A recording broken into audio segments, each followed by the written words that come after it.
Baik, Assalamualaikum warahmatullahi wabarakatuh. Pertama-tama yang terhormat kepada Ibu Rahma Indrarini selaku dosen pengampu keuangan syariah digital. Di sini kami dari kelompok 3 akan mempresentasikan terkait studi kasus Islamic Digital Banking. Untuk anggota kelompok 3 sendiri, yang pertama ada saya sendiri, Sania Ardiana dengan NIM 065. Yang kedua ada Rista Dwi Jayanti dengan NIM 114 dan Deva Febrianti dengan NIM 166. Untuk studi kasus Islamic Digital Banking, kami mengangkat tema tentang Bank Aladin Syariah. Untuk Bank Aladin Syariah sendiri merupakan salah satu bank digital syariah pertama di Indonesia. Bank ini menawarkan pembukaan rekening online tanpa kantor cabang, layanan tabungan syariah digital, dan bekerja sama dengan Alfamart untuk setor tunai dan tarik tunai, serta berbagai layanan pembayaran digital lainnya. Kehadiran Bank Aladin diharapkan dapat memperluas inklusi keuangan syariah di Indonesia, terutama bagi masyarakat yang sebelumnya sulit mengakses layanan perbankan. Namun, Bank Aladin juga menghadapi beberapa tantangan, antara lain rendahnya literasi keuangan syariah, persaingan dengan bank digital konvensional, dan keterbatasan infrastruktur digital di daerah pedesaan. Untuk pertanyaan terkait Islamic Digital Banking akan disampaikan oleh teman saya. Selanjutnya yaitu pertanyaan pertama, jelaskan keunggulan utama Bank Aladin Syariah dibandingkan bank konvensional digital. Jawabannya, keunggulan Bank Aladin bukan hanya terletak pada digitalisasi layanan, tetapi juga pada kepatuhan terhadap prinsip syariah. Semua produk bebas dari riba, horor, dan maisir sehingga lebih aman secara spiritual bagi nasabah muslim. Selain itu, adanya fitur zakat, infak, dan wakaf langsung dari aplikasi menunjukkan nilai tambah sosial yang tidak dimiliki bank digital konvensional. Kerjasama dengan Alfamart juga membuat Bank Aladin lebih inklusif, karena nasabah di daerah yang sulit menjangkau kantor bank tetap bisa melakukan store dan tarik tunai. Dengan demikian, Bank Aladin tidak hanya menghadirkan layanan modern, tetapi juga membawa nilai keberkahan dalam transaksi. Untuk pertanyaan kedua, bagaimana prinsip makosyid syariah dapat diaplikasikan dalam layanan digital banking syariah? Untuk jawabannya, Bank Aladin dapat mengintegrasikan prinsip makosyid syariah dalam layanannya, misalnya hifz al-mal atau menjaga harta dengan memberikan jaminan keamanan transaksi serta pengelolaan dana sesuai akad syariah. Hifz al-din atau menjaga agama diterapkan melalui produk yang seluruhnya mendapatkan persetujuan DSN MUI. Hifz al-aqd atau menjaga akal diwujudkan dalam bentuk edukasi finansial syariah berbasis konten digital. Kemudian hifz al-nas atau menjaga keturunan melalui tabungan pendidikan syariah, dan hifz al-nas atau menjaga jiwa letak layanan proteksi berbasis asuransi syariah.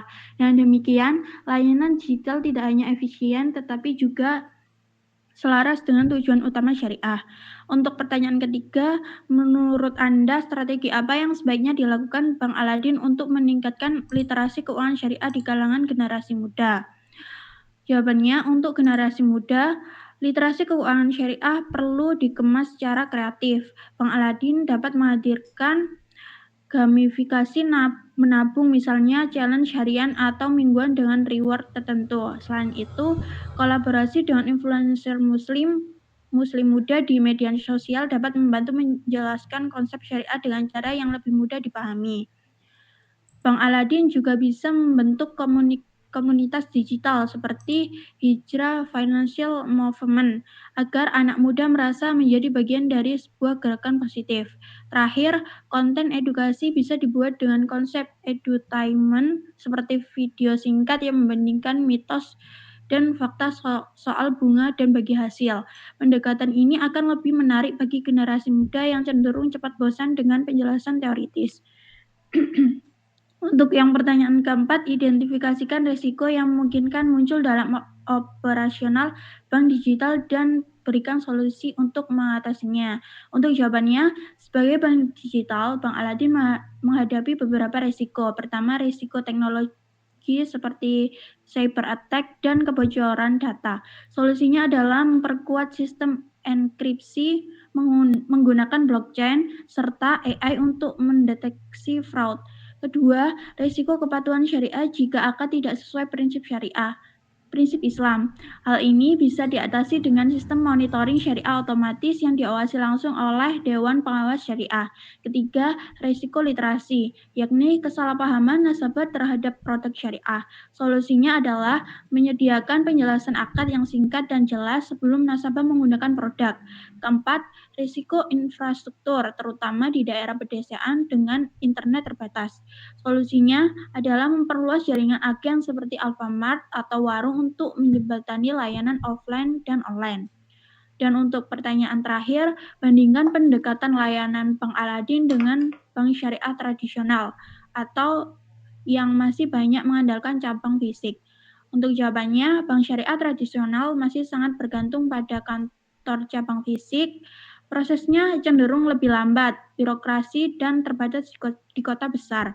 Sebaliknya, Bank Aladin menghadirkan layanan yang serba digital, cepat, dan tanpa cabang fisik. Meski begitu, Bank Aladin tetap menyediakan akses offline melalui kerjasama dengan Alfamart, sehingga lebih inklusif untuk masyarakat luas. Perbedaan ini bisa dianalogikan dengan masjid besar yang megah di pusat kota atau bank syariah tradisional yang resmi tapi sulit dijangkau dibandingkan musola kecil dekat rumah atau Bank Aladin yang praktis, mudah, dan bisa diakses kapan aja. Dengan pendekatan ini, Bank Aladin berhasil mengubah paradigma dari bank sebagai tempat menjadi bank sebagai gaya hidup digital. Baik, itu tadi terkait presentasi kami terkait studi kasus Islamic digital banking. Kami dari kelompok 3 mengucapkan terima kasih dan mohon maaf jika ada salah kata dalam penyampaian presentasi kami. Wassalamualaikum warahmatullahi wabarakatuh. Waalaikumsalam warahmatullahi wabarakatuh.